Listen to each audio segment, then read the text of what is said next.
Hello and welcome. I'm CptnJenks and I have come down to Wroxham to go on the Bure Valley Railway between Wroxham and Aylsham in this, the fourth episode of CptnJenks Heritage Railways.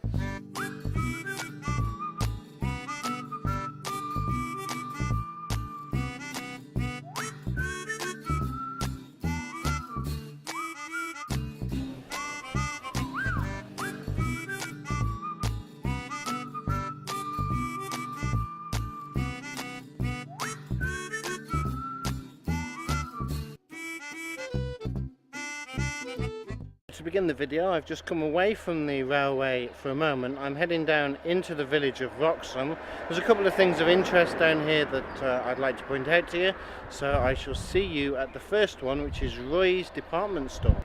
Behind me now you can see Roy's, which is a full department store in the little village of Wroxham. Because it is so big, it does claim itself to be the largest village shop in the world. However, I have not been able to verify this. We're going to continue down towards the river now, and I shall see you when we get there. So I've come down to the River Bure, which you can see behind me. The reason why I'm down here is because one of the things that the railway offers is a boat tour up and down the river. Now this takes about an hour and a half and is certainly worth it, so if you wish to come down then feel free to use the boat tour. Just ask for a ticket at the railway and they will provide one. Anyway, let's head back to the station, and there's a couple of other things that I wish to mention when we get there, and then it's time to do some trains.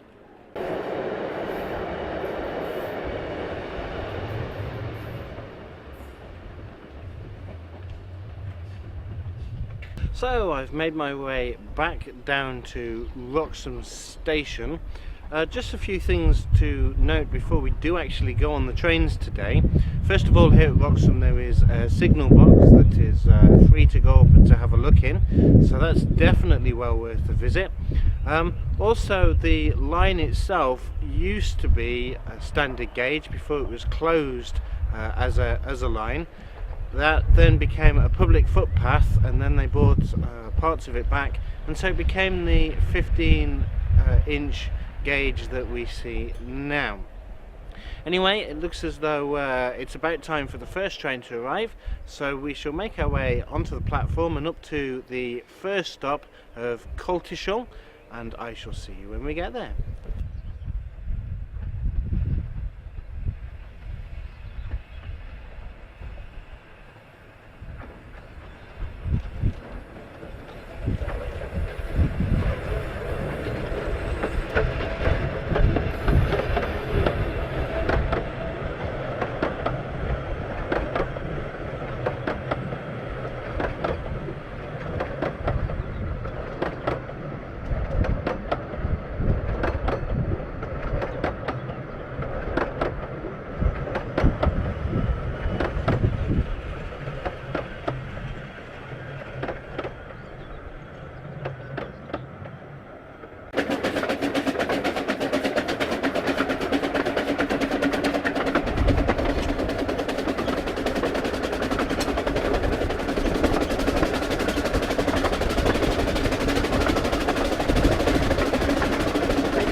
We've arrived now at Stroll. Like all of the intermediate stops, this is a request stop, so if you do wish to alight the train here, then you'll need to inform the guard, and likewise if you wish to join a train, you'll need to give a clear signal to the driver, who will acknowledge with his whistle. All of the intermediate stations serve small villages, so although there doesn't seem to be a lot to see, Let's head down into the village and see what we can find. We've come down now into the village of Stroll. It's a little Georgian village, and it's also known as the gateway to the Broads because it marks the start of the navigable part of the river. Of note is an airfield about a mile to the north, which is where the famous World War II pilot Douglas Bader was based during his time in service. There are a few shops and cafes in the village, but other than that there's not really a lot. So we'll make our way back up to the station now, and I shall see you at our next station stop, Buxton.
I'm now at Buxton station. This is the third and middle station on the line. Like most of the stations here, there are a network of paths and walkways that are quite pleasurable to take. So if you do come down, bring some walking boots and take one of the walks. Also in the village there's a fish and chip shop and a small shop. The fish and chip shop is recommended on the website for a nice lunch if you are breaking your day here. The village of Buxton itself is where the author of Black Beauty, Anna Sewell, is buried in a churchyard not too far away. However, the tombstone is no longer there because unfortunately in 1984 it was removed by contractors. Anyway, I hear a train in the distance that's going to take us on up to Brampton Holt, so I shall see you there.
I am now at Brampton Holt, which is the fourth station on the line and serves the little village of Brampton.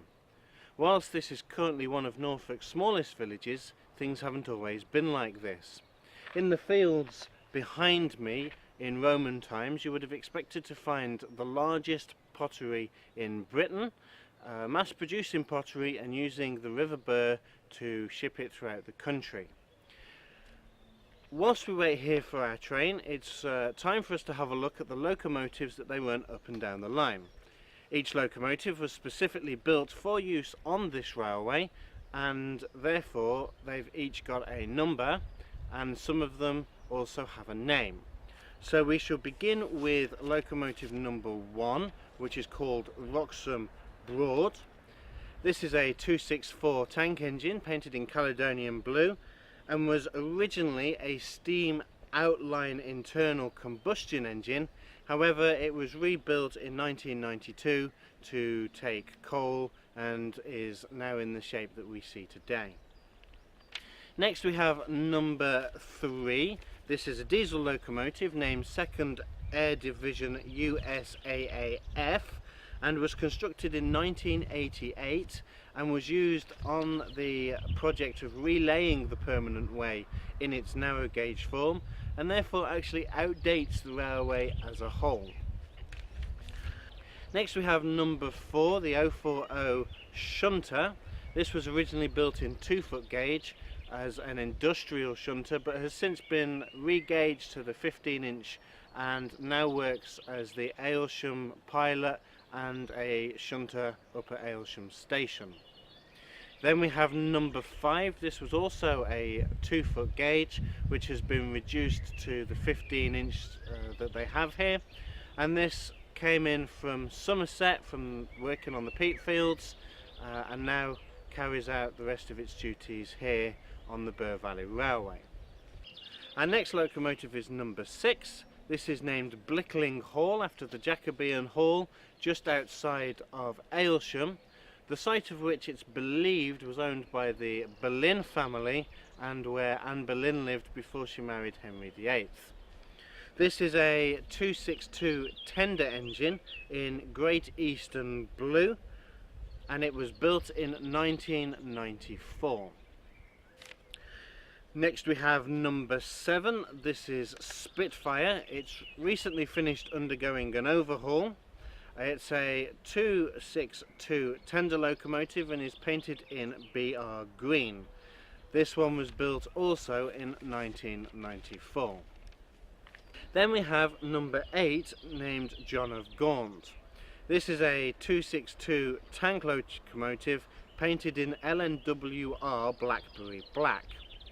This locomotive was originally oil-fired when built in 1996. However, this proved to be very inefficient and quite noisy, and so it was converted to the coal-firing mechanism that you see here in 2002. The final locomotive that they have is number 9, Mark Timothy. This is a 264 tank locomotive painted in Marder Lake.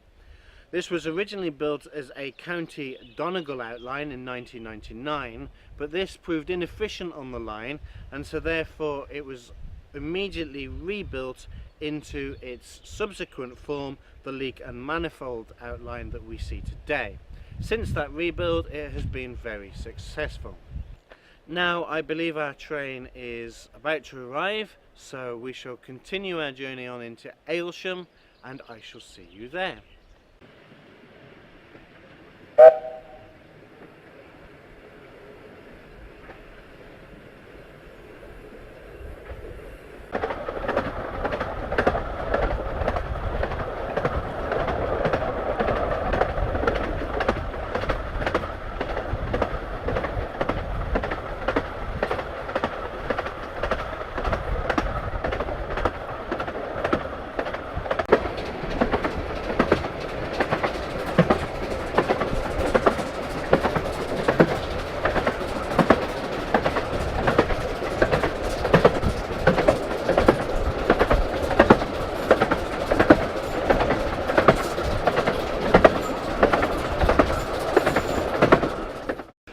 I am now at Aylsham, which is the 5th and final station on the line.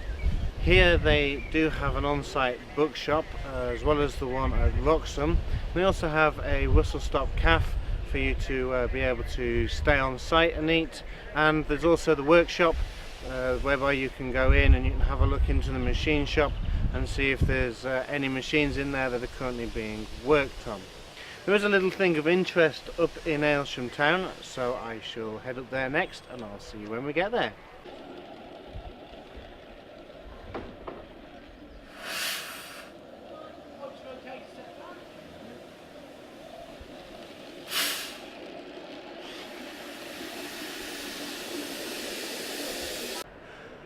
I've come up into Aylsham to Market Place and the Black Boys Inn that you can see behind me.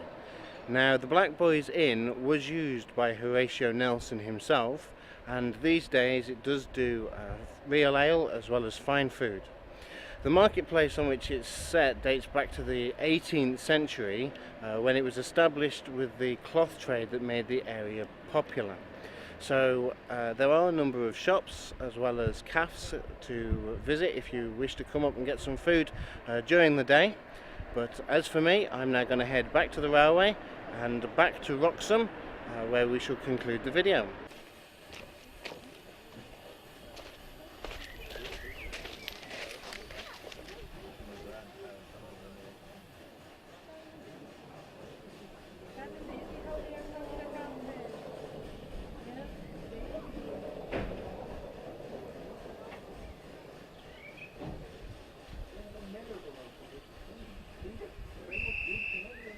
I just redone that one.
Back now at Wroxham, and this will end the video. I'd like to say thank you to all the staff here at the Bure Valley Railway, and also to you for watching the video. If you have enjoyed, please comment in the comment section, hit that like button and subscribe for more videos. And that's it for this episode of CptnJenks Heritage Railways.